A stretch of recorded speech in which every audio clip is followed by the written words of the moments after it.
અત્યારે આપણે સામાન્ય દિવસોમાં આમ આદમી પાર્ટી અને કોંગ્રેસના ધારાસભ્યોના રાજીનામાના સમાચાર સાંભળતા હતા, પરંતુ આજે જે રીતે ગઈકાલે મોડી રાત્રે ભારતીય જનતા પાર્ટીના સાવલીના ધારાસભ્ય કેતન ઇનામદારે જેવી રીતે ઈમેલ દ્વારા વિધાનસભાના અધ્યક્ષને રાજીનામું મોકલ્યું, ત્યારથી આ ઘટના ચર્ચાનું કેન્દ્ર બની છે.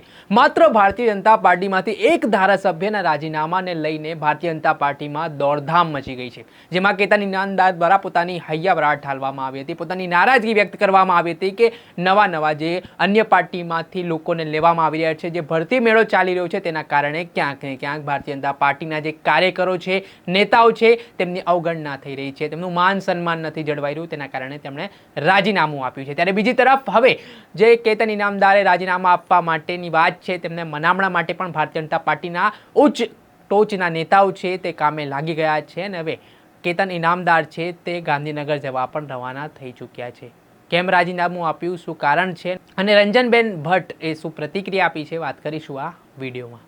નમસ્કાર દર્શક મિત્રો, નવજીવન ન્યૂઝમાં આપનું સ્વાગત છે. હું છું ફૈઝાન. લોકસભાની ચૂંટણીના પડઘમ વાગી ચૂક્યા છે. આ વખતે ભારતીય જનતા પાર્ટીના પ્રદેશ પ્રમુખ સી આર પાટીલે ગુજરાતમાં 5 લાખથી વધુ લીડ સાથે તમામ સીટો જીતવાનું લક્ષ્યાંક મૂક્યો છે. તેને જ લઈને થોડાક સમય અગાઉની વાત કરવામાં આવે તો આમ આદમી પાર્ટી અને કોંગ્રેસના ધારાસભ્યોને જેવી રીતે ભારતીય જનતા પાર્ટીએ તોડ્યા છે, જેમાં ઓપરેશન લોટસ નામ આપવામાં આવ્યું હતું, જેના કારણે અત્યાર સુધી જે અન્ય પક્ષોના આપણે ધારાસભ્યોના રાજીનામા સાંભળ્યા હતા, પરંતુ હાલ સત્તા પક્ષ જે 156ની સીટો સાથે ગુજરાતમાં શાસન કરી રહ્યું છે, તેના જ ધારાસભ્યએ રાજીનામું આપી ની સાથે ખળબળાહટ મચી ગયો છે. જે વાત કરવામાં આવે તો ભારતીય જનતા પાર્ટીના વર્તમાન જે ધારાસભ્ય હતા કેતન ઇનામદાર, તેમણે ઈમેલ થકી ગઈકાલે મોડી રાત્રેની આસપાસ વિધાનસભાના અધ્યક્ષ શંકર ચૌધરીને રાજીનામું મોકલ્યું હતું. જ્યારથી રાજીનામું મોકલ્યું છે ત્યારથી રાજકીય વર્તુળોમાં અનેક ચર્ચાઓએ જોર પકડ્યું છે. તો આ જુગાનો જોગ આ પહેલી ઘટના એવી બની છે કે ભારતીય જનતા પાર્ટીમાંથી ચાલુ ધારાસભ્ય આ પ્રકારે રાજીનામું આપ્યું હોય, તેમાં તેમણે ઘણા બધા કારણો અને નારાજગી પણ મૂકી છે. તેમની મુખ્ય નારાજગી જે પ્રકારે સામે આવી છે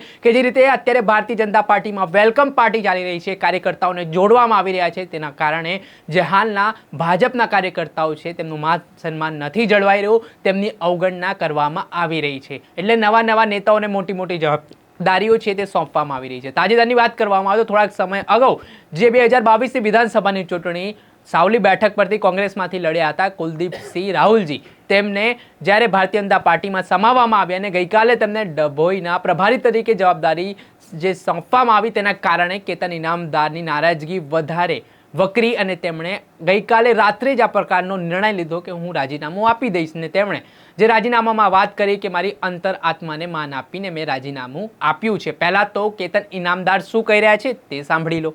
રાજીનામું કોઈ પ્રેશર ટેકનિક કે કશું નથી, માત્ર એક જ વસ્તુ છે કે કેટલાય ટાઈમથી મને પોતાને એવું લાગ્યા કરતું હતું કે ભાઈ ખબર નહીં, જો પાર્ટી સર્વોચ્ચ છે અને પાર્ટીને અમારે ફોલો કરવી પડે, પાર્ટીના અમે કાર્યકર્તા છે, તે છતાં પણ અદના કાર્યકર્તા, જૂના કાર્યકર્તાઓને ધ્યાનમાં રાખવામાં કંઈક ને કંઈક જગ્યા પર કંઈક કચાશ રાખે અને મને પોતાને એવું લાગ્યું કે હવે બહુ ઘણી વખતે હળવી રીતે રજૂઆત કરી છે, જણાવ્યું છે, બધે જણાવ્યું છે, પણ તે છતાં પણ પછી એવું લાગતું હતું કે ભાઈ હવે હમણાં તો કંઈ બીજો કંઈ એ નથી. અને મને પોતાને એવું લાગ્યું કે ભાઈ જો સત્તા માટે જ રાજકારણમાં લોકો આવતા હોય છે, એવો એક દરેકના મગજની અંદર એક ભ્રમ છે. દરેક વ્યક્તિ સત્તા માટે નથી આવતો. 2012ની ચૂંટણીમાં અપક્ષ તરીકે ચૂંટણી લડીને જીત્યો ત્યારથી 2022 સુધીના હું છેલ્લા 11 વર્ષને 3 મહિનાથી મારી સાવલી વિધાનસભા ક્ષેત્રનું પ્રતિનિધિત્વ કર્યું.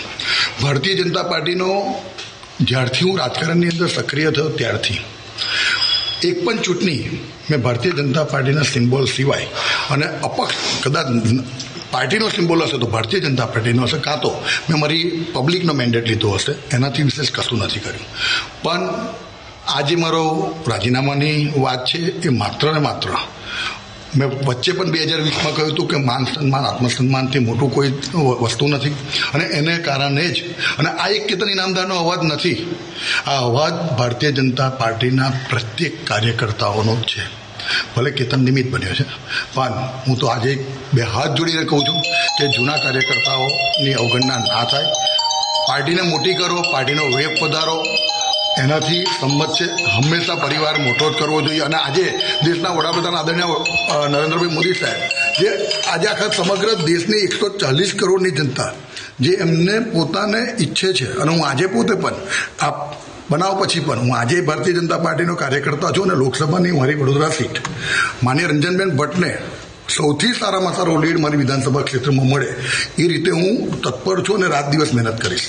કેતન ઇનામદારના રાજીનામાથી ભારતીય જનતા પાર્ટીમાં ઘેરા પ્રત્યાઘાત પડ્યા છે. હાલ જે વડોદરાના પ્રભારી છે ગોરધન ઝડપિયા તેમજ ગૃહ રાજ્યમંત્રી હર્ષ સંઘવી તેમના દ્વારા પણ ટેલિફોનિક વાતચીત છે કેતન ઇનામદારની થઈ હતી ને તેમણે કેતન ઇનામદારે વધુ એકવાર પોતાની વાત રજૂ કરતા કહ્યું છે કે હું રાજીનામું પરત નહીં ખેંચું. જેમાં CR પાટીલનું એક નિવેદન સામે આવ્યું છે કેતન ઇનામદારને લઈને. તેમણે એવું કહ્યું છે કે જે પાર્ટીમાં ભરતી મેળો ચાલી રહ્યો છે તેના કારણે શું હવે ધારાસભ્ય થોડી નક્કી કરશે, તો પાર્ટીના નીતિ નિયમો હોય છે તે પ્રકારની વાત છે CR પાટીલ દ્વારા કરવામાં આવી. નારાજગી વ્યક્ત કરે ને તો માણસ છે, માણસ તો મને બી ઘણી વાર નારાજગી આવે. એમના ઉપર એમણે નારાજગી વ્યક્ત કરી છે. શું પ્રક્રિયા ચાલે છે?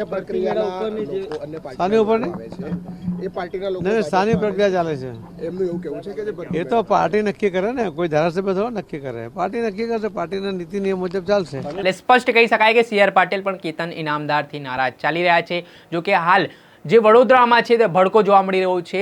કેતન ઇનામદારની સાથે ત્યાં તાલુકા પંચાયતના ઉપપ્રમુખ હોય, યુવા મોરચાના સંગઠનના જે તમામ હોદ્દેદારો હોય તે પણ રાજીનામું ધરવાના અહેવાલો પ્રાપ્ત થઈ રહ્યા છે. આને જ લઈને જે હાલ તાજેતરમાં જ ભારતીય જનતા પાર્ટીએ જે વડોદરા સીટ પરથી ઉમેદવાર જાહેર કર્યા છે રંજનબેન ભટ્ટ, તેમની પણ પ્રતિક્રિયા સામે આવી છે. તેઓ શું કહી રહ્યા છે તે સાંભળી લો. મીડિયાના માધ્યમથી મને જાણકારી મળી છે કે કેતનભાઈએ રાજીનામું મૂક્યું છે. મને ધ્યાન નથી કે કયા કારણસર કેતનભાઈ રાજીનામું મૂક્યું હોય. હું એનો પ્રયત્ન કરી રહી છું કે કેતનભાઈની સાથે ટેલિફોનિક બી વાત થાય, પણ મારો સંપર્ક થઈ નથી શકતો. હું મીડિયામાં જોઈ રહી છું કે કેતનભાઈ પોતે સ્પષ્ટ બોલી રહ્યા છે. એવી નારાજગી મારા માટે છે એવું તો કેતનભાઈના ઇન્ટરવ્યૂમાં પણ મેં જોયું નથી, સાંભળ્યું નથી, અને આપ મીડિયાએ પણ પોતે કવર કર્યું છે. ખાસ તો જેના કારણે નારાજગી છે એ હું જાણવાનો પ્રયત્ન કરીશ, એની સાથે વાત કરીશ. કેતનભાઈ ખૂબ જ સક્ષમ ધારાસભ્ય છે, પ્રજાની વચ્ચે રહેલા છે, પણ સંપર્ક કરીને હું ચોક્કસ કેતનભાઈની નારાજગી શું છે વાત કરવાનો પ્રયત્ન. જેવી રીતે રંજનબેન ભટ્ટ દ્વારા માહિતી આપવામાં આવી છે, કહેવામાં આવ્યું છે કે જે રાજીનામું કેતન ઇનામદારે આપ્યું છે તેની તેમને કોઈ પણ પ્રકારની જાણ નથી, તેમની કોઈ પણ વાતચીત તેમના દ્વારા થઈ નથી, પરંતુ તેઓ પણ કેતન ઇનામદારને મનાવવાના પ્રયાસ કરશે. અને હવે જોવાનું એ રહ્યું કે મનામણા માટે તો નેતાઓ છે તે કેતન ઇનામદારના ઘરે પહોંચી રહ્યા છે, પરંતુ કેતન ઇનામદાર પણ છે તે કમલમ જવા માટે હવે રવાના થઈ ચૂક્યા છે. હવે જોવાનું એ રહ્યું કે ભારતીય જનતા પાર્ટી છે પોતાના વર્તમાન ધારાસભ્યને સાચવવામાં કેટલી સફળ થઈ છે. કેતન ઇનામદાર છે તે ભાજપના નેતાઓથી માનશે કે પછી તે પોતાના નિર્ણય ઉપર મક્કમ રહેશે તે સમય બતાવશે. પરંતુ આ સૌથી મોટા સમાચાર હાલ સત્તા પક્ષ માટે સામે આવ્યા છે, તેના કારણે વિરોધી પાર્ટીઓ પણ હવે સત્તા પક્ષ ઉપર પ્રહાર કરતી નજરે પડી રહી છે. દર્શક મિત્રો, અત્યાર સુધીમાં બસ આટલું. આવા નવા વિડીયો સાથે આપણે માહિતગાર કરતા રહીશું, એટલે નવજીવન ન્યૂઝની ચેનલને આપ લાઇક કરો, સબસ્ક્રાઇબ કરો અને વધુમાં વધુ શેર કરો. નમસ્કાર.